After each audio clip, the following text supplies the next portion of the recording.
Hello everybody, we are airborne and it is the last race of the Gold Fleet, race number 4, and then we are done for the day. It is not very warm today, I have to say, so I'm sure all the riders will be happy to have all the races done. And we just had the 1 minute signal there at the startboard displayed. Let's have a look on the drone. We see them lining up and it's gonna be very interesting again, the start, who is gonna win the start, because the start is such a crucial element in the short track. So in a way you could say the race has already started, because a good position here is crucial for being in the front later. And I have Stan with me again here. He's gonna give us some more insights. Stan. Okay, they just started now. I see that Leonie had a good start. She's pushing upwind now. At the moment we have wind around, I would say 6 to 8 knots. It looks a bit gusty. We don't have any sun at the moment. That's the reason why the thermal wind is not that good at the moment. Yeah, and we see again actually here one kite leaving the group. I think it's Ellie Aldrich on the orange ozone going on the other side. She had the same tactics before. And with the drone we are following the rest of the fleet here. Katie Dabson looks like she has the ideal position here, front of the fleet, clear wind. And something is happening, they are going for the tag.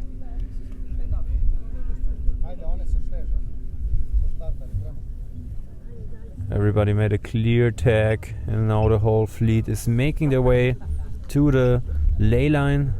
And we can see in the back here the orange ozone actually. Ellie Aldrich tagged already to the ley line. It's a bit tricky if you're that far out to position yourself correctly. And let's see if it paid off that she tagged earlier. She's coming from the outside here. Meanwhile, there's a really tight battle here between the girls. There's the protection mark. They have to be under that one. So Katie had to go a bit down there. She lost some spots there, I believe. And we have Ellie, I believe, in first place. Actually, her tactics paid off. She, however, did not come with a lot of speed around the mark. Ooh, there's a crash. There is a tangle. Lorian and Fly Surfer Kite, we believe it was Magda, but they seem to be clear again, and we are following the leaders. Ellie's tactic definitely paid off. She has a clear lead there now.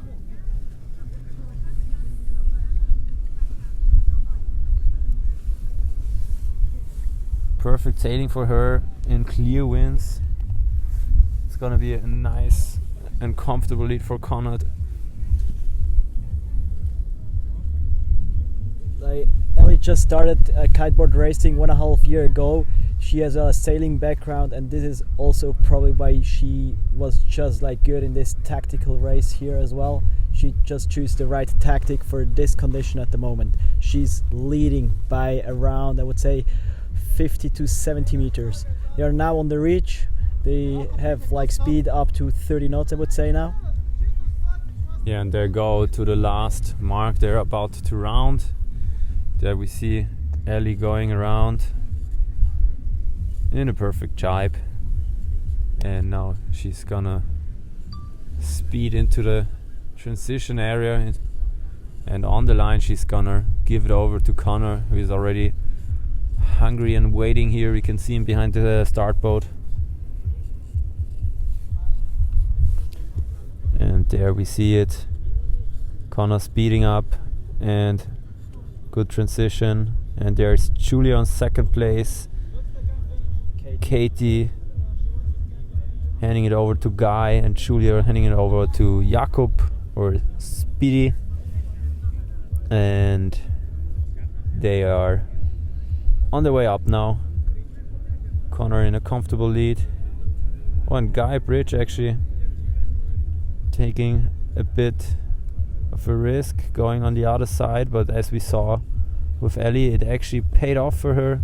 If he can find the ley line out there, let's see if he can use it for his advantage and position himself maybe a bit in front of his competitors. We will find out in a couple of seconds. The wind is still really light. I would say we don't see any white caps at the moment. It's also like on this spot there, the wind just over the lake is really light. It's more up the wind, so yeah, that's the reason why you don't see any white caps at the moment, and it's also really light. Yeah, it seems like it decreased a bit. However, still all competitors having no trouble to keep their kites up. I'm seeing here now on the spot actually the other fleets getting ready for the races and the last races of the day. I looked that it paid off. Yeah, it seems like Guy missed the ley line here, but he definitely positioned himself a bit in front. It's hard to see what's happening. And now they went around the mark. But given that Guy missed the ley line there, he was not able to position himself in second place.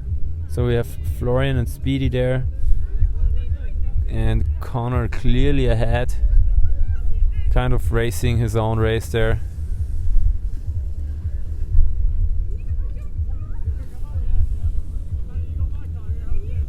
Oh, what happened there? Seems like there was a bit of trouble in the chive, but all clear. And now they have to go around the yellow buoy, keep it under them. Ooh, and it seems like Maxime again overtook the guys here in the downwind. What a downwind performance of Maxime. He's riding the black and red kite, the Flymax kite, with the Levitas R5, and he's followed here by Florian.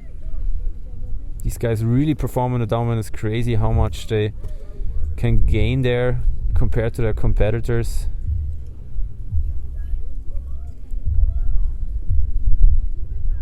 And now all lined up. Connor, meanwhile, through the finish, first place. And we see here Maxime again made some meters on the downwind, and it paid off. He's there in second place, but they are closing in. Very tight here. In third place Florian, and fourth place Guy. But nothing, no lead change there. And that was it. It was the last race of the day. And everything completed. Congrats to the competitors. Super nice racing. And tomorrow we have the Super Sunday with the semi-finals and finals going on. Will be a very exciting racing as well, because a lot can happen on the last day. So stay tuned, and we'll have more races planned for tomorrow morning. First possible start, 11 a.m.